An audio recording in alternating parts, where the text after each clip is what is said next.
जय हिंद दोस्तों, lead academy YouTube में आपका स्वागत करता हूं। अभी बिहार दरोगा का प्रैक्टिस सेट करवा रहे हैं और एडिटोरिया का यह वॉल्यूम 2 आया है। वॉल्यूम 2 का हम एक पार्ट 50 क्वेश्चन का दे चुके हैं। अभी जो है दूसरा पार्ट होगा। इसमें क्वेश्चन नंबर 51 से लेकर के 100 तक होगा। और देखते हैं आज का पहला प्रश्न। जो चैनल पर नए हैं चैनल को सब्सक्राइब जरूर कर दीजिएगा। करंट का वीडियो भी सुबह से आएगा। एक 50 क्वेश्चन का करंट का वीडियो भी रहेगा।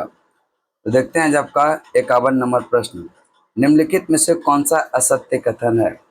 असत्य कथन की यह चयन करना है, यानी कि गलत कथन का चयन करना है। 1960 में बंबई से अलग कर महाराष्ट्र और गुजरात बनाए गए। बिल्कुल सही कथन है कि बंबई से अलग करके महाराष्ट्र और गुजरात दो राज्यों का निर्माण किया गया। मणिपुर से अलग करके 1972 में मेघालय राज्य बना। ये देखिएगा, मणिपुर से नहीं, ये देखिएगा यह असम से अलग होकर के बना था। ये कथन आपका क्या हो जाएगा? गलत। नागालैंड राज्य का गठन 1963 में हुआ। ये कथन बिल्कुल सही है, यानी कि मिजोरम और अरुणाचल प्रदेश 1987 में अस्तित्व में आया। ये भी सही है। तो करे कि गलत कथन कौन सा? तो मणिपुर से अलग होकर के मेघालय नहीं बना है, यह असम से अलग होकर के बना है। यही कथन गलत है और यही आपका राइट आंसर हो जाएगा। इंदिरा गांधी से संबंधित निम्नलिखित में से कौन सा कथन असत्य है? यहाँ पर भी गलत कथन की पहचान करना है। इंदिरा गांधी ये 1966 से 1977 तक, फिर 1980 से 84 तक भारत के प्रधानमंत्री रही। बिल्कुल सही कथन है। 1966 से 1977 और फिर 1980 से 84 तक भारत के प्रधानमंत्री रही। कौन? इंदिरा गांधी। इंदिरा गांधी की सरकार ने शुरुआती समय में रुपये का अवमूल्यन किया था। ये कथन भी सही है। गरीबी हटाओ का नारा भी दिया था। ये कथन भी सही है। लाल बहादुर शास्त्री के मंत्रिमंडल में इन्होंने विदेश मंत्रालय का प्रभार नहीं संभाला था। ये कथन गलत है, सूचना मंत्रालय का था। ये आपका गलत कथन है। करे कि कौन सा असत्य है? असत्य है। असत्य आपका डी हो जाएगा। विदेश मंत्रालय नहीं, यह कौन सा? सूचना मंत्रालय से संबंधित है। निम्नलिखित में से कौन भारतीय संविधान की प्रारूप समिति के सदस्य नहीं थे? अब देखिएगा, प्रारूप समिति का जो गठन हुआ था 29 अगस्त 1947 भीमराव अंबेडकर की अध्यक्षता में। यह 29 अगस्त 1947 को इसका गठन हुआ और भीमराव अंबेडकर की अध्यक्षता में। तो गोपाल कृष्ण कन्हैया, ठीक है, के एम मुंशी को कन्हैया, फिर कहते हैं कि यह डीपी खेतान था और एक माधव राव, ये सब इसमें शामिल थे। अल्लादे, ये कृष्ण स्वामी अय्यर, ये सब शामिल था। टोटल 7 सदस्य था। लेकिन कहता है कि जो PH मोदी है यह इससे संबंधित नहीं है। प्राकृतिक पर्यावरण की रक्षा करें और उसका संवर्धन करें, यह उपबंध किस में है? यह देखिएगा, यह उपबंध यह मूल कर्तव्य में निहित है। और मूल कर्तव्य की बात करेंगे, भारतीय संविधान में जोड़ा गया 42वां संविधान संशोधन 1976 के तहत, और यह भाग 4 के क में अनुच्छेद 51 का क में रखा गया है। अगला प्रश्न चलते हैं, प्रश्न नंबर आपका 55। 1976 का 40वां संशोधन अधिनियम भारत के संविधान किस अनुच्छेद को लागू किया गया था? यह अनुच्छेद 297 को लागू किया गया था। ऑप्शन नंबर आपका ए। फिर आपका 56 नंबर प्रश्न देखेंगे। यह 56 नंबर प्रश्न है, निम्नलिखित में कौन सा संविधान के अनुच्छेद 3 के तहत संसद के कानून संभव नहीं है? अनुच्छेद 3 के तहत यह संसद के कानून संभव नहीं है। नए राज्य का तो गठन करता है, नए राज्य के क्षेत्रों का परिवर्तन भी और क्रय सीमा में परिवर्तन कर सकता है। ये सब प्रावधान अनुच्छेद 3 में है। जबकि राज्यसभा में सीटों का निर्माण नहीं कर सकता। ये कथन बिल्कुल गलत है। ऑप्शन नंबर आपका डी। द्वितीय पंचवर्षीय योजना की बात करते हैं। द्वितीय पंचवर्षीय योजना के संबंध में निम्नलिखित कथनों पर विचार कीजिए और यह सत्य कथन की पहचान करने के लिए कह रहा है। द्वितीय पंचवर्षीय योजना का जो कार्यकाल रहा 1956 से लेकर के 61, और यह किस मॉडल पर आधारित है? PC महालनोबिस मॉडल पर आधारित है। द्वितीय पंचवर्षीय योजना में भारी उद्योग के विकास पर यह जोर दिया गया था। बिल्कुल सही है। द्वितीय पंचवर्षीय योजना में भारी उद्योग के विकास पर जोर दिया गया था। सरकार ने देशी उद्योग को संरक्षण देने के लिए आयात पर भारी शुल्क लगाया था। बिल्कुल कथन सही है। पीसी महालनोबिस के नेतृत्व में अर्थशास्त्रियों और यह योजनाओं की जो है एक टोली ने यह योजना तैयार किया था। तीनों कथन द्वितीय पंचवर्षीय योजना के यह संदर्भ में क्या है, सही है। ऑप्शन नंबर आपका सी राइट आंसर हो जाएगा। आगे है भारत में समावेशी विकास। देखिएगा भारत में समावेशी विकास की यह अवधारणा किस पंचवर्षीय योजना। देखिएगा विकास की अगर हम बात करेंगे ना, एक होता है आर्थिक विकास, एक होता है आर्थिक विकास, और एक होता है सतत विकास, और एक होता है समावेशी विकास। समावेशी विकास का मतलब होता है कि जो सरकार की योजनाएं हैं वह समाज के अंतिम पंक्ति में जो बैठे लोग यानी कि गरीब व्यक्तियों तक पहुंच पा रहा है या नहीं। अगर पहुंच पा रहा है तो इसी विकास को हम समावेशी विकास कहेंगे। और मानव के संपूर्ण विकास यानी कि आर्थिक समृद्धि के बाद अगर वह उनके मानव की गुणवत्ता यानी कि उसके शिक्षा का स्तर में, पोषण के स्तर में, स्वास्थ्य के स्तर में अगर वृद्धि हो रहा है तो हम कहेंगे वह आर्थिक विकास हुआ है। अगर हम आर्थिक विकास के साथ साथ पर्यावरण पर भी ध्यान दे रहे हैं तो हम उसको कहेंगे सतत विकास हुआ है। यानी सतत विकास का मतलब कि जो अभी हमारा प्राकृतिक संसाधन का उपभोग हम कर रहे हैं क्या आने वाले पीढ़ी को कोई प्रभावित करेगा या नहीं। अगर नहीं कर रहा है, बिना प्रभावित किए हम अपने संसाधनों का उपयोग अच्छे तरीके से कर पा रहे हैं, इसको कहते हैं सतत विकास। यहाँ पर कहते हैं कि सतत विकास, ये जो समावेशी विकास है इसकी अवधारणा किस पंचवर्षीय योजना के दौरान दिया गया था। तो हम यह कह सकते हैं इसका राइट आंसर होगा 11वीं पंचवर्षीय योजना। और 11वीं पंचवर्षीय योजना का जो कार्यकाल रहा 2007 से लेकर के 12 तक, 7 से लेकर के 12 तक। अगला प्रश्न है आपका 59, क्या नरेगा। ठीक है, अगर हम नरेगा के संदर्भ में निम्नलिखित कथनों पर विचार करें तो पहला कथन है इसे 2005 में अपनाया गया। नरेगा कार्यक्रम 2005 में, और इसका उद्देश्य ग्रामीण परिवार के जो व्यस्त सदस्य हैं उसको 100 दिन का रोजगार उपलब्ध कराना है। कितने दिन का? 100 दिन का रोजगार। और 2 अक्टूबर 2009 को इसका नाम कर दिया मनरेगा। क्या नाम कर दिया? मनरेगा। और इसमें ग्राम सभा और ग्राम पंचायतें मुख्य भूमिका निभाती है। चारों कथन यहाँ पर क्या है? सत्य है। ऑप्शन आपका डी, यानी कि नरेगा को अपनाया गया 2005 में और इसका उद्देश्य है 100 दिन रोजगार देने का। और यहाँ पर कहते हैं कि जो मनरेगा नाम कर दिया इसका 2 अक्टूबर 2009 को, और इसमें ग्राम सभा ग्राम पंचायत की मुख्य भूमिका होती है। यहाँ पर आपका चारों ऑप्शन सही हो जाएगा। बेरोजगारी से संबंधित आंकड़े निम्नलिखित में से कौन सा संस्था जारी करता? बेरोजगारी से संबंधित जो आंकड़ा जारी करता राष्ट्रीय सांख्यिकी कार्यालय NSO द्वारा यह जारी किया जाता है। बेरोजगारी से संबंधित आंकड़े कौन जारी करता? देखिएगा राष्ट्रीय सांख्यिकी कार्यालय, राष्ट्रीय सांख्यिकी कार्यालय। अगला चलते हैं भारत में वित्त वर्ष की अवधि में यह अवधि जो होती है वह कितना? देखिएगा हम कह सकते हैं यह 1 अप्रैल से लेकर के 31 मार्च तक, 1 अप्रैल से 31 मार्च तक जो है इसका अवधि रहता है किसका? वित्तीय वर्ष का। आगे चलते हैं निम्नलिखित में कौन एक राजकोषीय नीति के 3 मूल उद्देश्यों में शामिल है? तो 3 मूल उद्देश्य की अगर हम बात करेंगे तो समृद्धि, साम्य और अस्थिरता। हम कहेंगे 3 में मूल एक शामिल है समृद्धि, और साम्य और अस्थिरता इसमें शामिल नहीं है। हम कहेंगे ऑप्शन आपका डी राइट आंसर है। इसके बाद 63 नंबर, विराम अवस्था से चलकर एक ट्रेन 2 मीटर प्रति सेकंड यह से जो है एक समान तुरंत से 1 मिनट तय करती है। अब करें क्या? मैथमेटिक्स का क्वेश्चन है, इसका हम आंसर बता दे रहे हैं। इसका आंसर होगा आपका 3600 मीटर। आगे है भारतीय राष्ट्रीय प्रणाली या इनसेट के बारे में कौन सा कथन सत्य नहीं है, यानी कि इसमें भी असत्य कथन की पहचान करना है। तो इनसेट जो है ये मौसम पूर्वानुमान के प्रयोजनार्थ डिजाइन किया गया है। बिल्कुल सही है। जो इनसेट प्रणाली है यह कहता है कि मौसम के पूर्वानुमान के प्रयोजनार्थ बनाया गया है। सही है। इनसेट श्रृंखला के लिए यूरोपीय प्रक्षेपण यानों का यह उपयोग किया गया, ये कथन भी सही है। वे संचार उद्देश्य के लिए डिजाइन किया गया, ये भी सही है। और इसकी शुरुआत क्या 1979 में हुआ? नहीं, इसकी शुरुआत इनसेट का 1983 में हुआ है। ये अगर रहता तो सही आंसर होता। और असत्य कथन की पहचान करने, यही आपका क्या होगा? राइट आंसर होगा। दाब बढ़ने पर बर्फ का गलनांक क्या होता? करेक्ट कि दाब बढ़ने पर बर्फ का जो गलनांक होता वह क्या होता? तो घट जाता है, यानी कि गलने की दर घट जाता है। तो आपका ऑप्शन नंबर क्या हो जाएगा? ए। अगर हम प्रेशर बढ़ाएंगे तो जो गलनांक है, यानी कि गलनांक क्या हो जाएगा? आपका घट जाएगा। आगे चलते हैं। मायोपिया के संबंध में क्या सही है?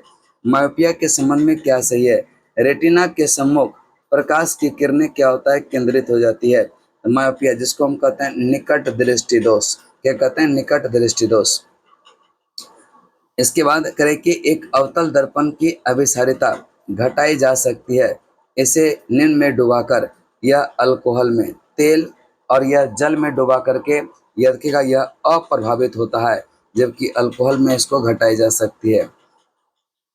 इसके बाद अगला प्रश्न चलते हैं, प्रश्न नंबर आपका 68। इलेक्ट्रिक उपकरण जैसे electric iron, toaster, heating element को बनाने के लिए नाइक्रोम मिश्र धातु का उपयोग क्यों किया जाता है? नाइक्रोम मिश्र धातु का इसीलिए से किया जाता है चूंकि इसका गलनांक उच्च होता, नाइक्रोम में उच्च प्रतिरोध भी होता और नाइक्रोम आसानी से ऑक्सीकरण से नहीं गुजरता। यानी कि सारे कथन यहाँ पर सही हो जाएगा। तो इसका नाइक्रोम का गलनांक उच्च होता, प्रतिरोध उच्च होता और नाइक्रोम आसानी से या ऑक्सीजन से नहीं या ऑक्सीकरण से नहीं गुजरता, यानी कि सारे कथन सही है। ऑप्शन आपका डी। रासायनिक परिवर्तन के साथ होते हैं, देखिएगा जिसको उत्क्रमित नहीं किया जा सकता, क्रिया के बाद वह एक नए पदार्थ का निर्माण कर लेता, हम इसी को कहते हैं रासायनिक प्रक्रिया। हम कहेंगे नए पदार्थ का निर्माण करता, एंथैल्पी परिवर्तन होता और पदार्थ के रासायनिक गुण में परिवर्तन हो जाता।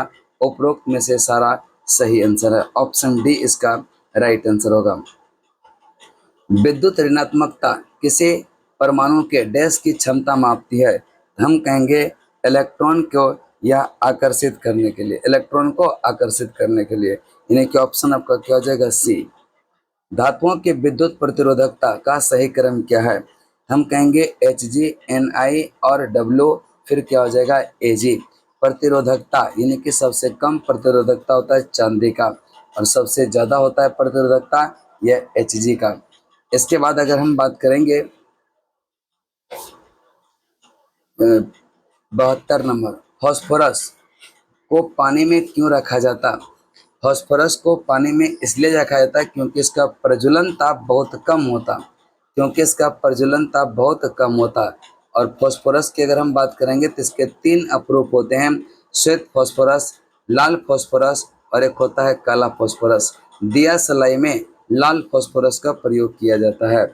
बहुप्रयोग प्लास्टिक की पानी की बोतलें यह डैश की बनी होती है, किसकी बनी होती है? तो हम कहेंगे पॉलीथीन की बनी होती है। बहुप्रयोग जो प्लास्टिक की पानी की बोतल होती है वह बनी होती है पॉलीथीन की। ऑप्शन आपका सी राइट आंसर है। निम्नलिखित में से यह कौन सा पाचन थैली कहलाती है? कौन पाचन थैली? सेल का पाचन थैली कौन सा? हम कहेंगे लाइसोसोम। कौन सा? इसमें कहता है यह इसको आत्मघाती थैली भी कहा जाता और कहते हैं क्या इसमें कुछ एंजाइम होता जो कि पचाने में मदद करता, अगर वह अवशिष्ट पदार्थ नहीं मिलता तो वह सेल को ही पचा देता है, इसलिए इसको आत्मघाती थैली भी कहा जाता है। क्लोरीन कैमा बनी होती है किससे? जो क्लोरीन कैमा बनी होती है वह मृदुतक और उत्तक से बना होता है। ऑप्शन आपका क्या हो जाएगा? डी। क्लोरीन कैमा यह किससे बना होता है? मृदुतक उत्तक से। कौन सा हार्मोन के रूप में भी? तो विटामिन डी को, कौन सा विटामिन है जिसको हार्मोन के रूप में भी जानते हैं? विटामिन डी को हार्मोन, 2 विटामिन है जो हमारे शरीर में संश्लेषित होता है, एक तो आपका विटामिन डी और एक विटामिन ई। आपका राइट आंसर हो जाएगा ऑप्शन नंबर डी। मध्य कान में मौजूद 3 हड्डियां यह कौन सा? जो मध्य कान में यह हड्डियां होती है वह हैमर, एनविल और एसटीएफ्स, ठीक है, एसटीएफ्स, यानी कि ऑप्शन नंबर आपका क्या जाएगा? बी।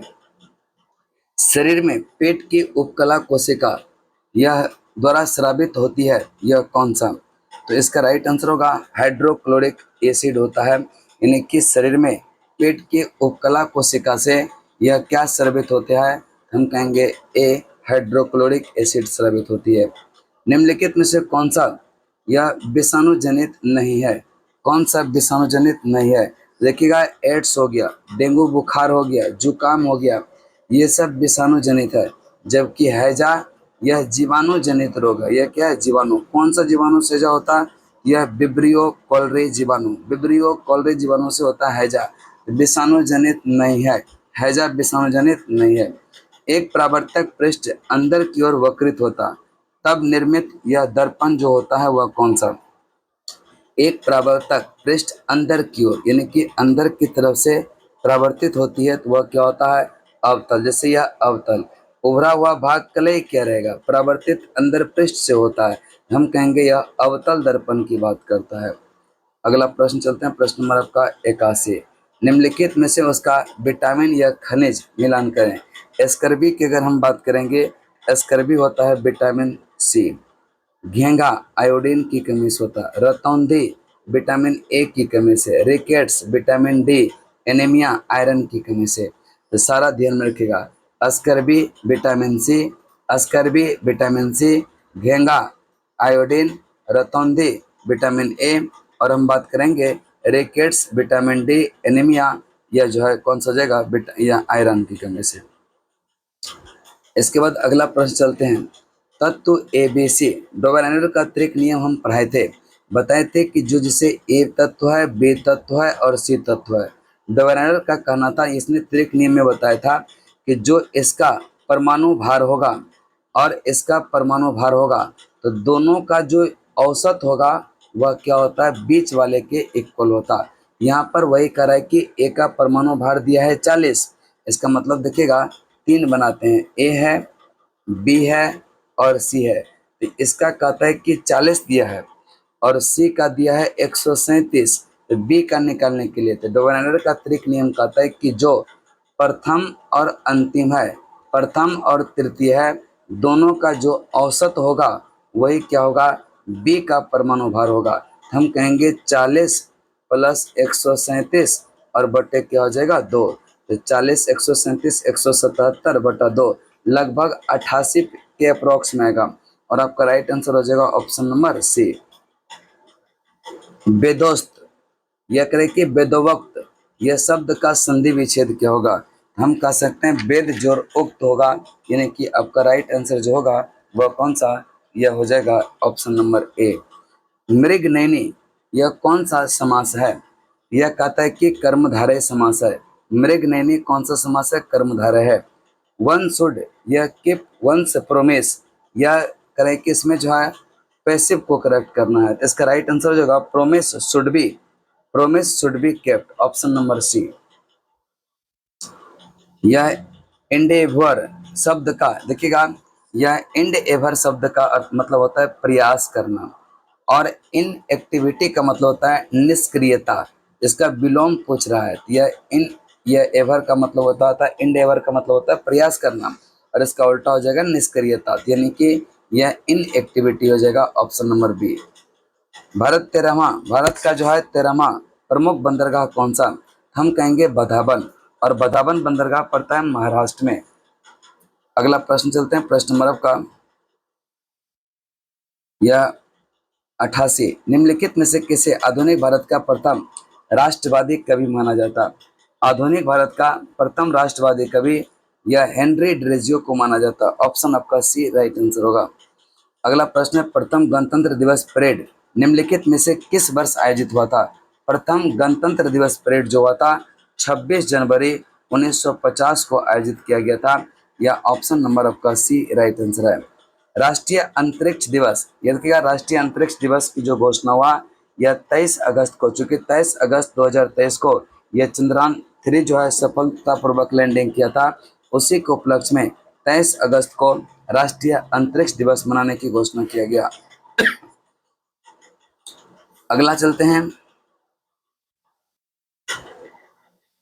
चलिए अगला है करें कि भारतीय वायुसेना को कितने कमांडों में विभाजित किया गया? यह 7 कमांडों में विभाजित किया गया। ऑप्शन आपका सी राइट आंसर है। किस वर्ष राजीव गांधी खेल रत्न पुरस्कार का नाम बदलकर मेजर ध्यानचंद खेल रत्न अवार्ड कर दिया? तो ध्यान रखिएगा, राजीव गांधी खेल रत्न पुरस्कार का नाम बदल करके 2021 में मेजर ध्यानचंद खेल रत्न पुरस्कार कर दिया। फिर आपका 93 नंबर प्रश्न चलते हैं। अपहन अपहन लोक कला यह का संबंध कहाँ से है? ये देखिएगा, यह बिहार से, अपहन बिहार से, रंगोली महाराष्ट्र, साथिया गुजरात, मेहंदी राजस्थान, ये सब भी ध्यान में रखिएगा। तो ये देखिएगा, अपहन की बात करेंगे वह कहाँ का है? बिहार का। अब देखेंगे यहाँ पर कहते हैं कि पीढ़ी और इसका वर्ष अंतराल। हम कहेंगे जो जनरेशन एक्स पीढ़ी है 1965 से 80, 65 से 80। जनरेशन वाई की बात करेंगे तो 1981 से 96। जनरेशन जेड की बात करेंगे 1997 से 2010। जनरेशन अल्फा 2010 से 2024। हम कहेंगे जनरेशन एक्स 1965 से 80, जनरेशन वाई 1981 से 96, और जनरेशन जेड 1997 से 2010, और जनरेशन अल्फा 2010 से 2024। अगला देखेंगे मैथमेटिक्स का प्रश्न, ये रीजनिंग का प्रश्न माना जा सकता है, मैथमेटिक्स का भी मान सकते हैं। इसका जो राइट आंसर होगा वह 4995 होगा। फिर देखिएगा, यह रीजनिंग का प्रश्न है। यहाँ पर देखिएगा करे कि यह रिक्त स्थान हो, यानी कि जहाँ पर प्रश्नवाचक चिन्ह है उसको भरने के लिए कह रहा है। देखिएगा, ये दोनों को जोड़ेंगे, 7 और 6 को जोड़ेंगे तो हो जाएगा 13, 13 के स्क्वायर करेंगे तो हो जाएगा 169, और अगर 9 को जोड़ेंगे तो 11, 11 का स्क्वायर करेंगे तो 121 हो जाएगा। और हम 7 और 9 को जोड़ेंगे, 9 7 16, 16 का स्क्वायर करेंगे 256, 16 है 256, यानी कि हम कह सकते हैं ऑप्शन नंबर आपका सी राइट आंसर है। एक चुनाव में 2 उम्मीदवार थे, हारने वाले को 41% वोट प्राप्त हुआ और वह 58 वोट से यह क्या हुआ? हार गया। 5580 वोट से क्या हो गया? हार गया। तो ये देखिएगा, करेक्ट हुआ 58। अगर हम बात करते हैं,